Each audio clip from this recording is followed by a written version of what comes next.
Daily use of mathematics বই থেকে আমরা আজকে দেখব বিউটি অফ ক্যালকুলেশন। এই যোগগুলো আমরা কিন্তু সাধারণ নিয়মে করতে পারি, যেখানে একই ডিজিটের দুটি সংখ্যা থাকবে, দুটি সংখ্যা যাদের হচ্ছে শুধুমাত্র স্থানগুলো পরিবর্তন হবে। তো এই সাধারণ নিয়ম ছাড়াও আমরা এই যোগগুলোকে কিন্তু অসাধারণ নিয়মে করতে পারি। সেটা কিন্তু দৈনন্দিন জীবনে গণিতের ব্যবহার বইয়ে ক্যালকুলেশন টেকনিক অধ্যায়ে কিন্তু সুন্দর মতো দেওয়া আছে। ওকে, তো চলুন আমরা যোগগুলো করে ফেলি। এখানে বলা হয়েছে যে একই ডিজিটের স্থান পরিবর্তন সংখ্যা যদি থাকে, যেমন এই যে 4554, 7557, ওকে, 7447, তারপর এখানে হচ্ছে 9779।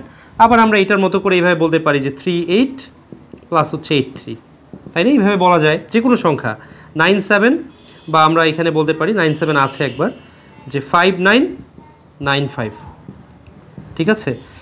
এই যোগগুলো আমরা কিন্তু মুহূর্তেই করে ফেলতে পারবো। টেকনিকটা হচ্ছে যে আমাদের কি করতে হবে, সংখ্যা প্লাস স্থান পরিবর্তিত সংখ্যা যদি থাকে, দেখুন তো এই যে সংখ্যা প্লাস স্থান পরিবর্তিত সংখ্যা মানে কি, 4-এর জায়গায় এসেছে 5, 5-এর জায়গায় গিয়েছে 4, তাই না? Just replacement. যদি এরকম থাকে তাহলে আমরা কি করব, অঙ্কদ্বয়ের যোগফল গুণন 11, মানে 11 দ্বারা গুণ করব, ঠিক আছে? তাহলে বলুন তো অঙ্কদ্বয়ের যোগফল কত? 4 আর 5 যোগ করলে কত? 9 হবে।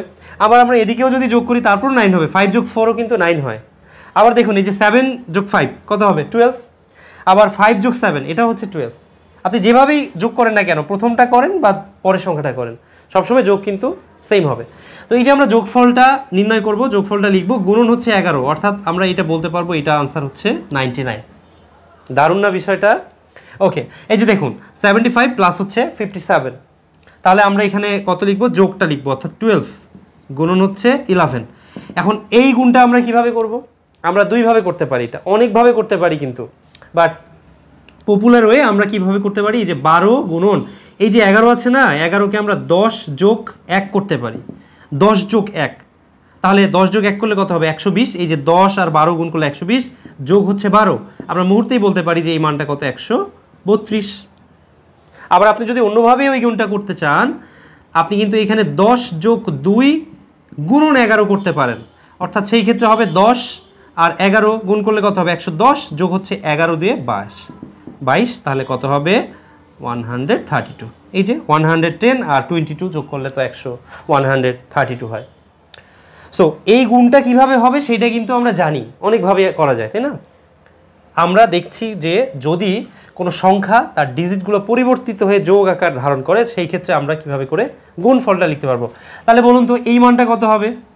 আমরা কি করব, 7 আর 4 যোগ করব, কত হবে? 11, তাহলে গুণন হবে 11, 11 ইন্টু 11 আমরা জানি 121 হয়, তাই না? কারণ কি, কারণ 11 স্কোয়ার মানে কত? 121। আপনি যদি এটা অন্যভাবে ভাবতে চান যে 11 স্কোয়ার মানে হচ্ছে কত? 11 গুণন 10 যোগ হচ্ছে 11, অর্থাৎ 110 যোগ হচ্ছে 11, তার মানে কি 121, ইজিলি পেয়ে যাচ্ছি। তাহলে বলুন তো এই পাশের মানগুলো আমরা কি বের করতে পারবো না? অবশ্যই বের করতে পারবো। এগুলো আপনাদের জন্য SW, ঠিক আছে? আপনারা কমেন্টস করে এগুলো জানিয়ে দিবেন। আর ক্লাসটা কেমন লাগলো আপনারা কমেন্টস করে জানাতে পারেন। ক্যালকুলেশন টেকনিক সংক্রান্ত কোনো কিছু যদি আপনাদের জানতে ইচ্ছা হয়, সেটা লগারিদমিক হতে পারে, সূচকীয় হতে পারে, সেটা ম্যাথের কোনো ক্যালকুলেশন হতে পারে, আপনারা কমেন্টস করে আমাকে জানালে আমি সেটা বুঝতে পারবো। ধারাবাহিকভাবে ক্লাসগুলো করতে থাকুন। আমি আপনাদেরকে প্রতিনিয়ত এটা বলছি যে ডেইলি ইউজ অফ ম্যাথমেটিক্স এই বইটা হচ্ছে গণিতের একটা বেসিক বুক।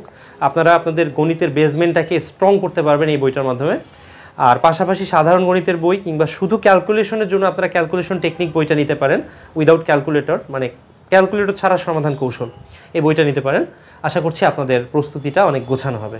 আর প্রিয় শিক্ষার্থী, তোমরা যারা ভর্তি পরীক্ষার্থী আছো বা ইন্টারমিডিয়েট পড়াশোনা করছো, আশা করছি তোমরা অনেক উপকৃত হচ্ছ। মূলত এই ক্লাসগুলো জব প্রত্যাশী ভাই আপু এবং অ্যাডমিশন টেস্ট পরীক্ষার্থী তোমরা যারা আছো তাদের জন্য অনেক হেল্পফুল হবে। শুভকামনা।